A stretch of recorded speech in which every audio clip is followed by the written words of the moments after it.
Hello friends, આજે હું તમારી સાથે શેર કરીશ સુપર ટેસ્ટી અને હેલ્થી તેવા ખજૂર લાડુની રેસિપી.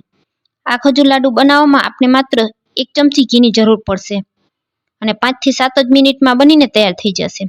અને બાળકોને બનાવીને આપશો ને તો તેને તો ખૂબ જ પસંદ આવશે. તો ખજૂર લાડુ બનાવવા માટે સૌ પહેલાં 500 ગ્રામ ખજૂરના ઠળિયા કાઢીને લઈ લીધા છે. આ જે સોફ્ટ ખજૂર આવે તે લીધેલો છે.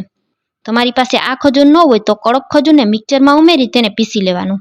ત્યારબાદ 50 ગ્રામ કાજુ અને 50 ગ્રામ બદામ લીધેલી છે. 50 ગ્રામ જેટલા સિંગદાણાને શેકીને ફોતરા કાઢી લીધા છે. 50 ગ્રામ જેટલું બજારમાં જે કોપરાનું છીણ તૈયાર મળે છે તે લીધેલું છે. 1 ચમચી જેટલા મગજતરીના બી લીધેલા છે. હવે આ રીતનું જે મિરચી કટર આવે છે તેમાં આપણે સિંગદાણાને ઉમેરી દેશું અને તેનો અધકચરો એવો ભૂકો કરી લેશું.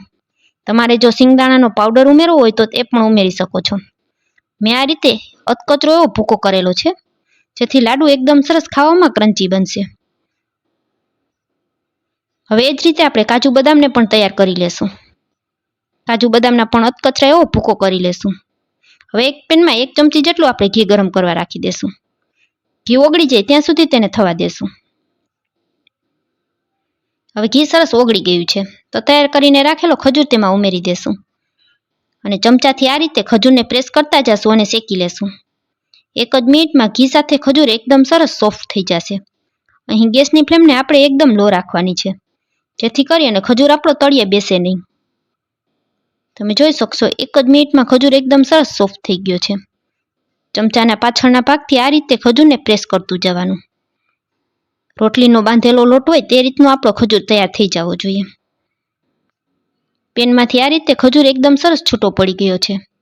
તો હવે આપણો ખજૂર એકદમ સરસ સોફ્ટ થઈ ગયો છે. આ રીતનો ખજૂર તૈયાર થઈ જાય એટલે ત્યારબાદ આપણે જે તૈયાર કરીને રાખેલું હતું તે સૂકા કોપરાનું છીણ ઉમેરી દેશું. ત્યારબાદ સિંગદાણાનો જે અધકચરો ભૂકો કરેલો હતો તેને ઉમેરી દેશું. કાજુ બદામનો ભૂકો ઉમેરી દેશું અને 1 ચમચી જેટલા મગજતરીના બી ઉમેરી દેશું. ચમચાથી બધું મિક્સ કરી લેશું અને ગેસને આપણે બંધ કરી દેશું.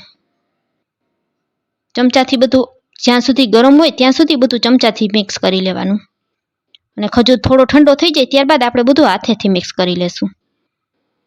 હવે આપણે તેને ગેસ પરથી નીચે ઉતારી લેશું. ખજૂર આપણો થોડો ઠંડો થઈ ગયો છે. તો હવે બધી વસ્તુને હાથેથી મિક્સ કરી લેશું. રોટલીનો લોટ બાંધી એ રીતે બધું મિક્સ કરી લેવાનું.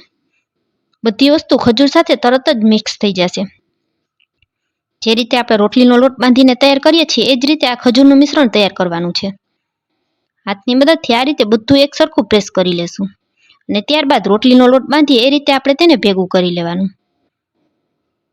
હવે ખજૂરનું મિશ્રણ રોટલીના લોટની જેમ આપણું તૈયાર થઈ ગયું છે. તૈયાર કરેલા આ મિશ્રણમાંથી આપણે 1 ચમચી જેટલું મિશ્રણ હાથમાં લેતા જશું અને તેને લાડુનો શેપ આપી અને તૈયાર કરી લેશું.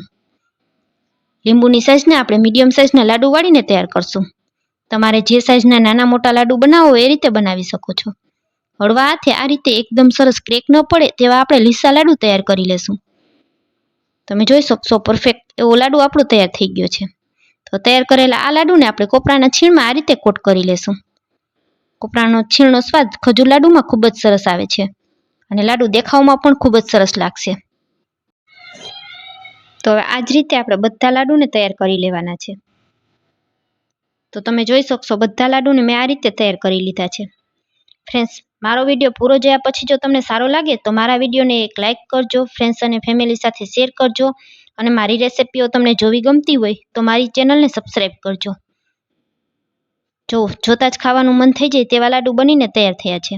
તો મારી આ રેસિપી કેવી લાગી તે તમે કોમેન્ટ કરીને જરૂરથી જણાવજો. ફરી મળીશું આવા જ એક નવા વિડીયો સાથે.